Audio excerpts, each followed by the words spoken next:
Ассалаумағалейкум, сіздермен бірге ағартушылық бағыттағы жоба Білте подкаст арнасынан қош келесіздер. Жобаның басты серіктесі Атлас туризм компаниясы, сапалы әрі сенімді сапар Атлас туризммен бірге. Енді құрметті көрермендер, бүгінгі тақырып жалпы адам өміріндегі баланс, былайша айтқан кезде таразы деп айтамыз. Ұстаз, енді бұл жалпы адам өміріндегі таразы, баланстар қаншалықты маңызды, өздеріңіз білетіндей тақырыпты кеңінен ашықтап беру үшін Ризық және табыс кітаптарының авторы, Нұр-Мараг университетінің аға оқытушысы, ғылым докторы Құрманғазы Тұрманханұлы ұстазымыз. Сөз өзіңізде. Жақсы. Енді таразы деп жатырмыз ғой. Тепе-теңдік немесе баланс. Енді бұл жерде неге таразы деп атадық? Өйткені Құранда солай келген. Таразылар жалпы Абай атамыз айтады ғой, ақыл мизан, өлшеу қыл деп. Мизан деген сөз келген аятта, Рахман сүресінде. Бұл енді былай көпшілік ауам халық деп айтсақ болады. Таразы деп Құранда аудармасын оқыған кезде таразы деп базардағы таразыны ойлап қалуы мүмкін. Солай да негізінде. Бірақ ондай саяз мағынада емес, әрине. Құранның аяттары өте терең мағынада. Сондықтан таразыны төмендетпеңдер, тұқыртпаңдар деп айтатын болса, әрине ол базардағы таразы адамның хаққысын жемеу негізінде, немесе төлемдерде сатушының, саудагердің ақысын беру. Ол да екі жақтан не болды, тепе-теңдік сақталу керек. Бірақ енді ол ғана емес деп айттық қой, жаңа базардағы таразы ғана емес, бұл өмірге қатысты өте. Бұл өмірдің жан-жақтарын, тіршіліктің жан-жақтарын қарастырады. Сондықтан аяттар өзде маңызды да бұны түсіну. Аяттардың мағынасын терең түсінген кезде адам өзі өмірде, тіршілігінде бақытты бола бастайды негізінде. Былайша айтқан кезде бақытты болудың бірден бір кілтипаны сол. Әрине. Енді Құран біз айтамыз ғой. Құран адамзатқа бір істі жүктеу үшін, оны азапқа салып қинау үшін келген жоқ негізінде. Оны өмірде, тіршілігінде бақытты ету үшін келді. Енді көп адам бұны намаз, ораза деп қараған кезде бір ай шөлдеп, қарны ашып жүру, шаршап жүру деп қабылдайтын болса, ол адамда басқа аяттарды солай қабылдау мүмкін. Солай. Немесе намаз менің жұмысыма кедергі, немесе уақытымды алады десе, онда да солай деп қарау мүмкін. Жалпы дінде сонда не болды? Андай бір стереотип қалыптасады. Дін ауыр деген. Жалпы сондай тұжырыммен өмір сүреді көп адамдар. Сондықтан ондай дін адамды қандай бақытты қылсын деген сыни жаңағы ішінде бір сындар тұрады. Бірақ енді оны олай емес. Сондықтан біз кішкене бір аяттың төңірегінде аясында осы таразылар деп атадық. Осыны енді ашықтап көрейік көрермендерге. Жалпы былай айтайық, Құран аяттарымен бастайық, одан кейін. Құранда былай айтады, Рахман сүресінде: "Уәс-самаа рафа'аха ва вадa'ал мизан". Аспанды көтерді дейді Алла Тағала. Содан кейін таразыны қойды дейді, таразыны орнатты дейді. Әлемге жалпы, жер бетінде ғана емес, әлемге. Енді мизан дегеніміз ол таразы деп айттық қой жаңа. Абай атамызда қолданған ақыл мизан, өлшеу қыл. Әрбір ісіңді өлшеу қыл, оны айтпас бұрын, сол әрекетке көшпес бұрын, бірінші ақыл деген құрал бар. Ол ақыл мизан, таразы, сонымен өлшеу қыл дейді. Жақсы, енді бұл өлшемдер тіршілігімізде қандай рөлдер ойнайды деген кезде біз енді осы жерде бесеуін ғана алып келдік. Әрине бесеу ғана емес, жалпы тіршілігімізде не бар? Соның бәрінде баланстар болады екен да, таразы. Сол балансты сақтаған кезде адам не істейді? Тіршілігінде жаңылыспайды. Енді бірінші жан мен тән арасындағы таразылар, баланстар, беру мен алу арасындағы. Беру мен алу деген сөз ол мен төледім, немесе мына бір көкөністі ал, жемісті ал деген сөз ғана емес. Бұл жерде беру мен алу ол ақша түрінде ғана емес, материалды ғана емес, ол әртүрлі деңгейде болады. Біреу уақытын береді, біреу көңілін береді. Солай ғой. Эмоциясы бар, энергиясы бар. Барлық жағдан. Енді жұмыс пен тұрмыс арасындағы деп үшіншісі сол. Адамның жұмысы бар, және де тұрмысы бар, үйге келгендегі тіршілігі бар. Одан кейінгісі жеке мен қоғам арасындағы. Жеке адам бар, және де сіздің қоғамыңыз бар, айналаңыз бар. Ол қоғам деген сіздің отбасыңыздан басталады ғой жалпы, солай? Отбасыңыздан басталады. Одан ары қарай өзіңіз өмір сүріп жатқан қалаңыз, мысалы, Алматы болса Алматы. Біз оны отан деп айтамыз, негізінде қазақта сөйтіп айтады. Одан кейін халық. Бұны неге айтып жатырмыз? Машһүр атамыздың бір сөзі бар. жақсылықты алдымен отбасыңа қыл дейді, отбасыңа жаса дейді. Одан қалды ауылыңа жаса дейді. Одан кейін отаныңа, аймағыңа жаса дейді. Одан кейін халыққа жаса, одан кейін Аллаға жаса дейді. Солай ғой. Бұл жерде енді сұрақ шығады. Аллаға жаса деген қалай деген сияқты. Иә, Аллаға жаса дегенде Аллаға жақ деп айтады негізінде. Аллаға жақ дейді. Бірінші отбасыңа жақ дейді. Отбасыңа ұнай біл деген сөз. Одан кейін ауылыңа жақ. Одан кейін отаныңа жақ. Одан кейін халқыңа жақ, одан кейін Аллаға жақ деп айтады. Аллаға ұна деген сөз ғой енді бәрі. Біз өткендегі сұхбатымызда келтірдік қой біз жаңағы құлшылықты екі бөлге, көлденең және де тіке деп, горизонталь және вертикаль деп бөлгенбіз. Енді оны біз ешкімге, жалпы көрермендерге, біздің арнамызға жазылушыларға мәжбүрлеп жатқан жоқпыз, міндеттеп жатқан жоқпыз негізі. Солай деп бүгіннен бастап атаңдар деп жатқан жоқпыз. Жөндеп түсіну керек негізінде. Өйткені кейбір адамдар шығады, бұл қайдан шықты, бұл қандай әңгіме, біз естімегенбіз. Енді біз өткенде айттық қой, сіз естімесеңіз, енді ол ешкім айта алмайды, жалпы әлемде мен барлығын сені естіп қойдым деп, солай ғой. Сондықтан дереу мен естімесем деп дереу жоққа шығарғысы келеді. Ал біздің білетініміздің білмейтініміз қайсысы көп? Әрине білмейтініміз көп, солай ғой. Қазақ айтады ғой, білетінім біреу, білмейтінім 99. Әрине, солай ғой. Сондықтан бұл әңгімені соңына шейін тыңдау керек те, сабыр етіп кішкене. Енді анау Құранда да осыған бір ишарат бар ғой, меңзеу. Мұса пайғамбар біз Хызыр алейхиссалам деп айтамыз, енді ол Хызыр алейхиссалам жоқ па? Алла біледі. Құранда өйтіп Хызыр деп айтқан жоқ. Біз өзіміздің қасымыздан ілім берген адам деп айтты, ғалым адам болады. Соған ерген кезде жаңағы 3 сынаққа ғана төтеп берді ғой кісі, Мұса. Неге? Әрқайсында мәселенің түбіне бармай жатып, жауабын алмай жатып, неге екендігін, себебін білмей жатып, не істеді? Неге бұлай еттің, неге кементестің, неге баланы өлтірдің, неге жаңа құлайынып тұрған қабырғаны түзегенің үшін ана ауылдан ақысын талап ет деп, сондай сұрақтарды, сондай сындарды қойған кезде, сол үшеуін ғана шыдады, айтқымыз жатқан, сол әрқайсында сен маған ерген кезде сабыр ете алмайсың деп айттым ғой, сен ерткің келген жоқ деп айтады. Әрқайсында Мұса пайғамбар одан кешірім сұрап, енді айтатын болсам, өзім кінәлімін деп жаңағыдай, сонда үшеуіне ғана шыдайды. Сол сияқты ғой енді. Жалпы білімге де негізі сабыр керек қой. Біздер сабырды тек жаңағы бір ашуға мінген кезде, бір эмоциялық халдерде айтып қаламыз. Жалпы сіздің осы алдыңғы бір ертеректе сабақтарыңызда онлайнды көріп жүрген адамдар болатын болса, біледі негізі. Ұстаз бірінші сөзін сол сабырмен, байыппен асықпай қарайық деген. Шынымен де мәселенің мән-жайын толық қанды қарап, сабырмен қарап шықсаңыздар, енді ол түсінікті болады негізі. Иә. Біз өткен сұхбатымызда сол құлшылықтың екі түрін, тіке және көлденең деп бөлген кезде біз айтып жатырмыз, тағы да айтып кетейін. Мен оны ешкімге мәжбүрлеп жатқан жоқпын, бірақ ол не үшін айтып жатырмыз? Ол сұхбатты адамдарға жеңіл болу үшін, қалай жеңіл, түсінікті болу үшін, яғни жеңіл, түсінікті болу үшін. Қай жағынан бірінші көлденең ме жоқ тіке ме деген кезде біз көлденең деп айтқанбыз, иә.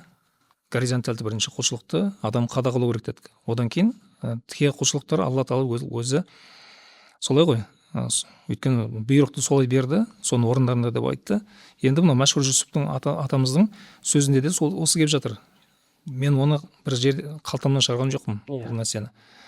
Ол байыптап қараған адамға діни ғалымдар болсын, жаңа біздің өзіміздің аталарымыздың сөзі болсын, мысалы не деді? Алдымен отбасыңа жақ деді. Одан кейін ауылыңа жақ деді. Одан кейін отаныңа жақ, одан кейін халқыңа жақ. Одан кейін барып не деді? Құдайға жақ деді. Мұның өзінде де шығып тұр. Көлденең бірінші жақ. Қалай жағасыз, қалай ұнайсыз? Әрине оларға жақсылық, көмек көрсетесіз бірінші. Солай ғой, қамқор боласыз мысалы. Қызмет етесіз, проблемасын шешіп бересіз, мұңын кетіресіз деген сияқты. Сонымен не болады? Бұл көлденең құлшылық болады. Одан кейін Алла Тағала соны көріп тұрған адам сізден онсыз да разы болады. Сіз Құдайға онсыз да ұнайсыз. Міне горизонталь. Біз оны жаңа айтқан сияқты өзіміз бір жоқтан шығарып жатқан жоқпыз негізі. Иә. Енді жұмыс пен тұрмыс арасындағы деп айттық. Содан кейін жеке мен қоғам арасында жаңа осы жерден біз бұрылып кеттік. Және де қазір мен келешек арасында бұл уақытқа қатысты. солай ғой, иә. Жеке мен қоғам арасындағы бұл неге біздің ортамыз солай ғой. Жұмыс пен тұрмыс арасында бұл да біздің ортамыз солай. Беру мен алу және де жан мен тән арасындағы бұл тән деп айтып жатырмыз, міне тән. Бұны кім, бұл жайлы Джо Диспенза деген ғалым бар, әлем біледі жалпы. Сол кісі де айтады, үштік деп кітабында үштікке бөледі, үлкен үштік деп бөледі. Ол не?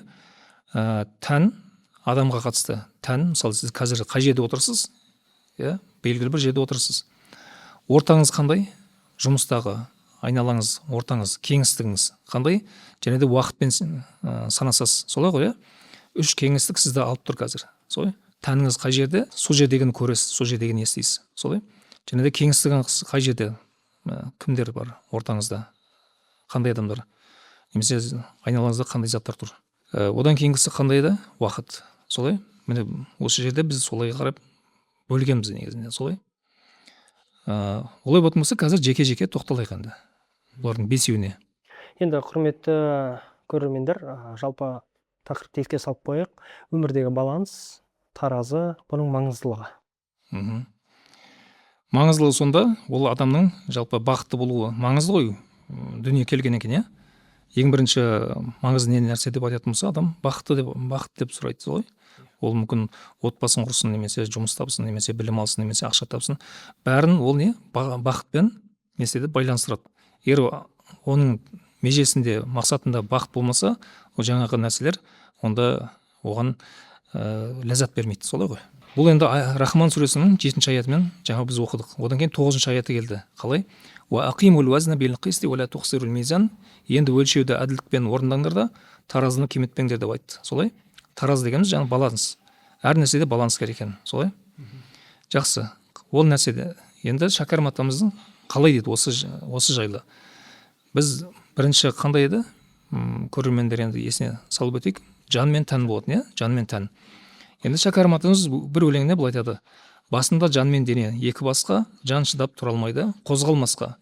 Дене сауыт сықылды жанның орны, оғанда күту керек бұзылмасқа дейді. Сонда балансты айтып жатыр ғой Шәкәрім атамыз. Екі нәрсені, жан мен тәннің балансын. Енді адам сау болам десе, табыс болам десе, жетістікке жетем десе, онда не істеу керек екен? Жан мен тәннің балансын сақтау керек екен. Солай ғой? Жан мен тән балансын сақтау керек. Ол мысалы, міне, мына жерде жан, дене. Енді бір хадис айтады, бір сахаба айтқан, пайғамбарымыз саллаллаху алейхи ва саллям былай айтады: денеңнің сенде хаққысы бар дейді.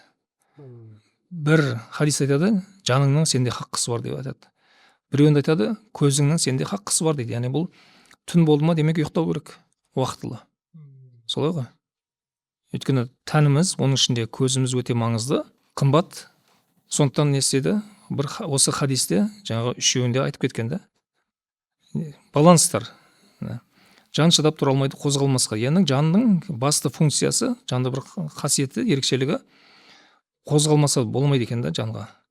Енді жан не істейді? Қалай қозғалу керек? Жан ізденіспен, жақсылық істер жасаумен, жақсылық істерді жарысумен, оны осы сұхбаттарымызда айтып жүрміз, өткен сұхбаттарымызда. Және де ілім оқумен. Міне, жанның ең қозғалатын істері осындай істер екен, солай? Егер оны адам осы нәрселерде қозғалмайтын болса, онда не істейді? Ол тоқырауға алып барады. Деградация деп айтамыз ғой. Жаны неге алып барады? Күйзеліске, тоқырауға алып барады екен. Ал негізі табыс дегенде тек ақшаны айтып жатқан жоқпыз, Табыс деген көп нәрсе ол. Табыс деп айтқан кезде біз кітабымызда айтып кеткенбіз. Түрлі ол ақша да болуы мүмкін. Көрдіңіз, адамның өзін табу да, мысалы, өзін табу, солай. Адамның дүниедегі миссиясын табу, мысалы. Міне басты нәрсені айтып жатырмыз, солай. Табыстар осылай бөлінеді, көп, одан да көп. Сонда бірінші табыс табушы не? Ол біздің жанымыз екен. Жанымыз, тәніміз емес. Сонда не істеу керек екен? Жанды байыту керек екен. Жанды байыту керек. Машһүр Жүсіп атамыздың да бір сөзі бар. Ол жерде айтады, адам жаны бір тордағы құс сияқты дейді. дүние болатын болса қапас дейді да, соны қамап тұрған. Енді жанды семірту керек олай болса дейді. Жанды семірту керек болатын болса, ол не істейді? Оған жақсы сөз айту керек екен дейді. Жанға. Көріңіз. Жанға жақсы сөз айту керек екен дейді. Жақсы сөз жан азығы дейді. Жақсы сөзбен жанын семіреді деп айтады. Сонда қалай? Тіпті мысалы қарапайым мақтаудың орынды мақтауды айтып жатырмыз. Орынсыз мақтау емес. Бұл жердегі жаңағы біреуге жағу үшін, жарамсақтану үшін өтірік мақтау емес. Орынды істер болатын болса, орынды іске жүріп ой таппаған дейді ғой, айтамыз. Орынды істер болатын болса, ол не болады? Әділ болады екен да. Сондықтан махаббатпен жаратқан адамзатты сен де сүй, ол Алланы, жаннан тәтті, бәрін сүй бауырым деп, және хақ жолы істеп әділет дейді, көрдіңіз бе? Сонда мәселен сіз бір жақсылық жасайтын болсаңыз, орынды істер жасап жетістікке жететін болсаңыз, мен мақтауым керек екен, адамдар мақтау керек екен сізге, көрдіңіз бе? Сіздің мақтау естуіңіз хақыңыз. Бізде енді бір жағынан кеткен, адамды мақтауға болмайды, көзіне мақтауға болмайды деп. Ол қашан, егер өтірік болатын болса, мақтамаңыз онда. Лайықсыз. Сол ғой. Иә, асырып мақтап. Мәселен, хадис бар пайғамбарымыздан келген. Мені асыра мақтамаңдар деген. Асыра мақтаудан тыйып тұр, бірақ мақтауға бола ма? Мақтауға болады. Асырау, бұл жерде асыра мақтау, орынды мақтау, жақсы сөз жан азығы деп айтты ғой қазақтың өзі. Сонда өзінің хақын алған кезде жан не істейді? Ол табысты жан бола бастайды екен. Енді тағы да ескертіп өтейік, табысты деген кезде біреу тек ақша екен десе, сендердің әңгімелерің ақша екен, тек ақшамен ғана байланыстырасыңдар деген сияқты бір сын айтады да. Біз оны айтып жатқан жоқпыз. Табыс деген өте көп нәрсе. Табыс деген кітабымызды алып оқысаңыз, сонда түсінікті болады да, көп. Міне тән мен жанның балансын айтып жатыр шәкәрім атамыз бұл жерде. Солай ғой. Яғни оны да күту керек дейді. Мысалы мен өткенде бір орталыққа, жаңа медициналық орталыққа барып емделдім. Мен өзім байқамайды екенмін. Менің тәнімде біраз қарау керек жерлер пайда болыпты. Сонда сол жердегі дәрігер, енді ол кісіге Алла разы болсын, былай түсіндірді да. Мысалы, сіздің денсаулығыңыз болатын болса, былай көрермендер көрініп жатқан шығар, сызған. Руханият деді.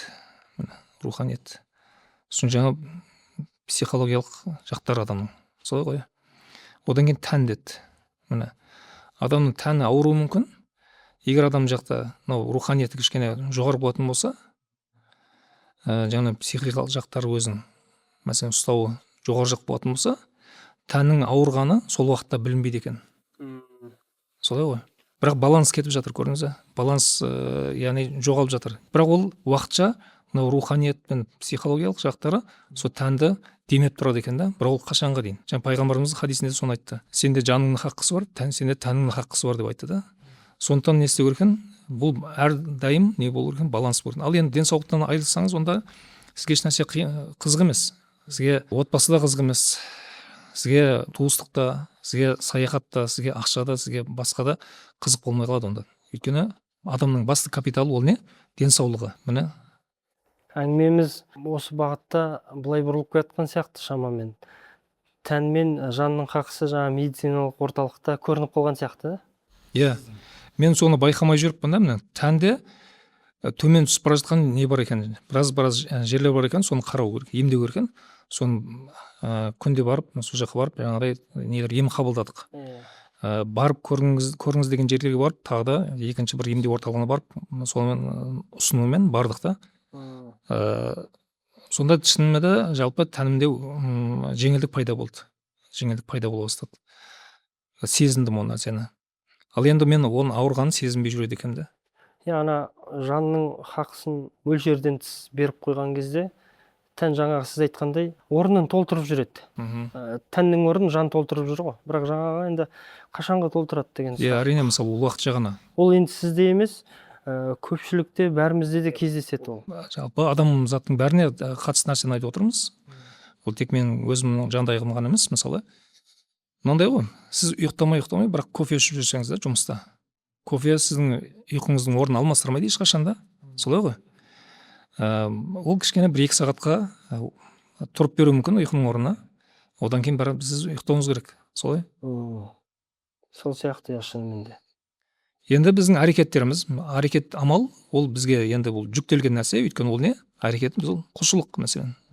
Алла тағала бізді не үшін жаратты? Құлшылық үшін жаратты да. Ал құлшылықтың көбісі ол әрекет болмайды екен. Әрекет болған кезде ол бірінші жан әрекеті, одан кейін тән әрекеті болады екен да. Бірінші жан әрекеті жалпы 90%-дай ғой шамасында. Көрдіңіз бе? Қалған 10%-дайы не ол?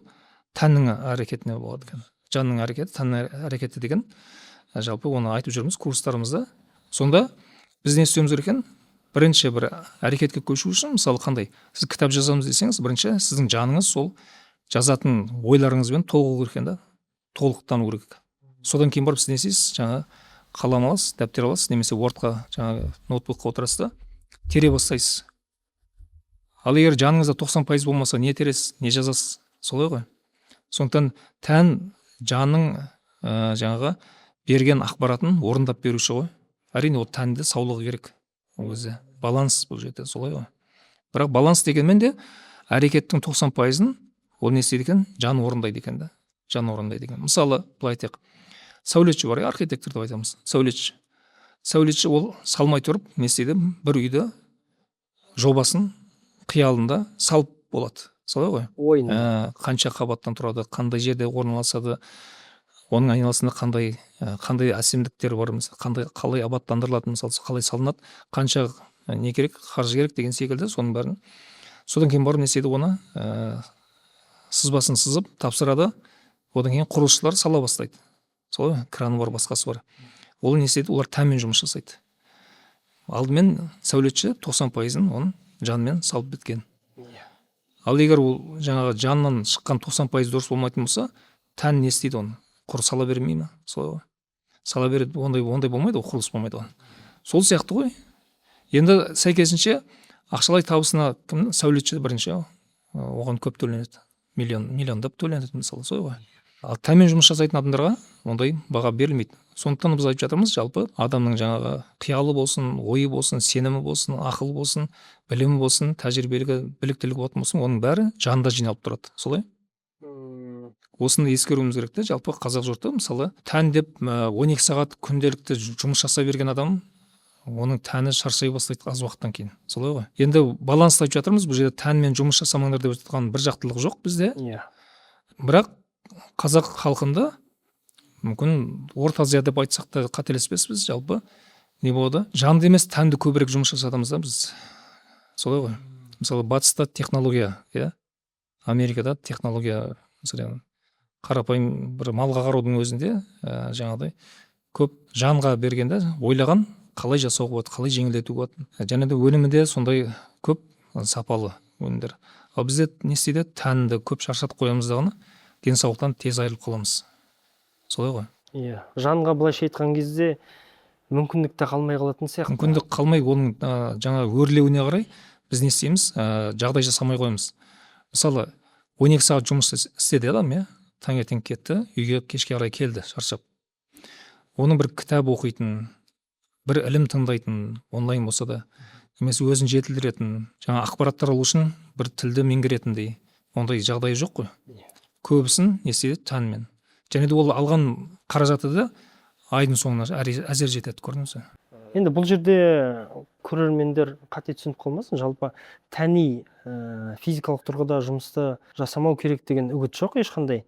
Бірақ жанның да хақысы қымбатырақ, жанның да алары және берері көбірек қымбатырақ деп түсіндіріп жатыр ұстазымыз. Сондықтан бір жақты ойлаудан аулақ болайық, былайша айтқанда. Мысалы Құранда да айтады, ля юкаллифуллаху нафсан илля усаха, мысалы, Алла Тағала бір жанның шамасы келмейтін істі оған жүктемейді дейсің, көрдіңіз? Тән деп айтқан жоқ қой. Жан деп айтты да. Немесе адам деп айтқан жоқ. Енді адам жанмен тәннен тұрады. Адам деп айтқан жоқ, жан деп айтты. Сонда біз Алладан келетін жаңа міндеттелерді негізі орындайтын ол тәніміз емес, жанымыз орындайды екен да. Тәнге дейін жанның ішінде пісіп шығатын болып тұр ғой. Иә, солай. Мысалы қазір біз осы сұхбатымызды көрермендерге, қазақ жұртына беру үшін де біздің сан рет ойландық. Солай ғой. Қалай болады? Қалай жеткіземіз деп, солай? Осы нәрсені де мысалы синтездеу, осы ілімдердің мәселен. Енді келіп мына жерде отырып, тәніміз тек осы студияда отыр, жазып отырмыз, тән белгілі бір әрекеттерді ғана орындап отыр. Негізі ол бұған дейін жан оның 90%-ын орындаған. Пісіріп алып келіп отыр ғой енді. Иә, солай. Жанның әрекеті, мысалы бірінші не бастады екен? Ниет бастады екен, ниет. Мысалы сөйтіп айтайық. Негізі көп, бірақ енді біз оның бәрін шұбыртып жаза бермей, тек көрермендерге кішкене бір үлгісін беріп кетейін деп сол нәрсені ниеттендік. Жанның әрекеті ниет, білу, терең ой, Абай атамыздың талап еңбек терең ой деген секілді, терең ой. Бір нәрсені мысалы саяз бетінде жүру емес та. Мысалы кейбір адамдарға бір әңгімені айтатын болсаңыз, саяз бетімен қабылдайды дағыны, сөйтіп жаңа түсінбей дал болып жүреді да. Ал негізі терең ойын, жаңа терең ойға білмедім енді, мұршасы жоқ па солай терең ойлауға. Мәселен, ізденіс, талап деген бар ғой мәселен. Талаптану. Құр тәнді қозғай бергеннен гөрі, мысалы, бірінші алдымен адам талаптану керек екен да. Мәшһүр Жүсіп атамыздың бір сөзі бар: әр нәрсе талаптансаң табылады дейді. Әр нәрсе талаптансаң табылады дейді. Әр нәрсе табылады екен. Бірақ сонда біз не істейді екенбіз? Талап қоймайды екенбіз да. Талаптанбайды екенбіз. Саяхат. Ол саяхат дегенде көп адамдар шетелді ғана ойлайды. Жалпы алыс жақын ғой. Сонда не болады екен? Құранда айтады, қул сиру фил ард дейді. Жер бетінде жүріңдер деп айтады. Сонда жер бетінде жүрген кезде адамның ойы өседі екен да. Мейлі ол жақын болса, жаңа жақын өңір болса да, Қазақстанның мәселен. Игілікті істер мәселен. Игілікті істердің енді неше саны бар. Соны неткен кезде жан әрекеттенеді екен. Жан әрекетке көшеді екен. Мәселе сол. Бұл жан мен тәннің арасындағы баланс бірінші міне әңгімеміз. Енді тәннің әрекеті не? Тәннің әрекеті көру, есту, дәм сезу, жанасу, қозғалыс. Оның Абай атамыздың қара сөзінде хауас сәлим деп айтады. Хауас дегеніміз жаңағы сезім мүшелер немесе сезімдер. Көру қабілеті, есту қабілеті, дәм сезу қабілеті деген секілді осы бесеуі. Бұл тәннің әрекеті. Әрине ол да жаңағы білім алудың, жаңа шариғатымызда, ислам шариғатында бар, білім алудың басты шарттары болады сонда. Ақыл бар, тәні сау болу керек, көргенді дұрыс көру керек, естігенді дұрыс есту керек деген секілді. Сондай. Жаңа Абай атамыздың хауас сәлим, тәннің әрекеті. Енді оны осы нәрсені бұзып алмау керек та. Көрген кезде дұрыс көру керек. Жаңа секілді, иә. Естігенді дұрыс сезу керек. Мысалы, дәм болсын, оны дұрыс сезінбесе, онда не болады? Адамға ол білім алудың шарттары бұзылады екен. Білім алудың шарттары бұзылады, көрдіңіз бе? Мысалы, тамақ ішіп отырып, телефон қарайтын. Иә, ол жаңа осы сәт деген бір ұғым, концепция деп айтамыз. Осы сәтті сақтау дегенде өзіміздің шығыс ғалымдарда, дана адамдарда айтқан, енді тікелей айтпаса да, және де Экхарт Толле деген кісі бар. Осы сәттің күші деген кітабы бар. Бір кітапты соған арнаған ғой жалпы. Осы сәттің күші деп айтады. Қалай? Сіз жаңа айттыңыз ғой. Тамақтанып отырып, телефон қарап отыру. Сол, мысалы, мына жағына телефонды қояды, сөз тамақ ішіп отырады. Айнасында тағы адамдар бар. Сонда ол қаншаға бөлініп кетті ол адам назары. Фокусы қаншаға бөлініп кетті, көрдіңіз бе? Сонда не істейді? Соңында ана тамақтың дәмін білмей қалды, тағы да жегісі келеді. Тамақ жемегендей болдым деп айтады. Соңында солай ғой. Сосын тағы да үстін жейді, ол тәнге зиян болады. Тән өзінің нормасын орындап қойды. Оған тағы да тықпалай беретін болсаңыз, тән бұзыла бастайды. Бұл жерде былайша айтқан кезде мидан сигнал бармай қоятын сияқты ма? Асқазанға. Былай негізі жедің деген сияқты. Мидан қалай белгі келеді, егер ол назардың шашыратып болса. Иә, соны. Ол назарды, фокусты жоғалтып алды ғой. Солай ғой. Сондықтан оны ми қанша дабыл қаққанмен де ол адам оны білмейді. Өйткені ол телефонмен ана жақта сөйлесіп отыр. Мүмкін ана жақта жаңағы теледидарды көріп отыр деген секілді. Иә. Сонда осы сәт деген нәрсені жоғалтып алады екен. Тамақ жалпы негізі дұрысы, бізде осы нәрсені сақтауымыз керек. Тамақтану отырса, тамақтану. Біреуді тыңдап отырса, бар назарыңызбен тыңдау керек екен. Оның хаққысы екен. Тамақтың да хаққысы бар. Өйткені бізге айтты ғой, шүкір етіңдер деп айтты ғой. Біз тамақты жегеннен кейін біз шүкір етуіміз керек. Қалай? Яғни оны бағалауымыз керек. Оны жасаған адамға рахметімізді айтуымыз керек. Одан кейін оны берген Құдайға разылығымызды айтуымыз керек. Міне. Біз оны не істейміз? Тамақты тез-тез ішеміз деген басқа жұмыс. Тамақтың хаққысы қайда қалды? Сонда не істейміз? Әр нәрсенің хаққысын бермей қойған боламыз да. Ана хадис айтады, мысалы, ати кулла зи хаққин хаққаху. Әрбір хақ иесінің хақын беріңдер деп айтады. Сонда ол хақ иесі деген сөз сіздің жаныңызда, тәніңізде, уақытыңызда ішіп отқан тамағыңызда хаққысы бар еді. Міне. Тек ол хаққысы бар деген сөз, ол ақшасы бар сенде деген сөз емес. Ол солай ғой. Умраға баруды жоспарлап жүрсіз бе? 16 жылда 70 мыңнан астам қажыны ұлы сапарға жіберген Атлас Туризм компаниясы сіздің де умра сапарыңыздың сенімді серіктесі болуға дайынбыз. Эйр Астана әуекомпаниясымен ұшып, 4-5 жұлдызды қонақ үйге тұрақтап, білікті диетуста жетекшілігіңізбен умраңызды атқарыңыз. Сіздің қасиетті мекендегі құлшылыққа толық көңіл бөлуіңіз үшін сіздің барлық жағдайыңызды толық қамтамасыз ететін боламыз.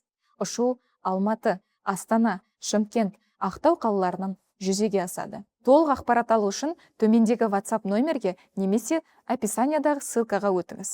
Енді құрметті көрермендер, байқағаныңыздай тақырып өте кең, өмірдегі баланс, жан мен тәннің хақысы, былайша айтқан кезде. Бұл жерде енді ұстазымыз 5 категория, былайша айтқан 5-ке бөліп қарастырып жатыр. Арнамызға тіркеліп, парақшамен бөлісіп отырыңыздар. Әрмен қарай келесі сұхбатта бұл тақырыпты кеңінен ашықтаймыз. Аман болайық.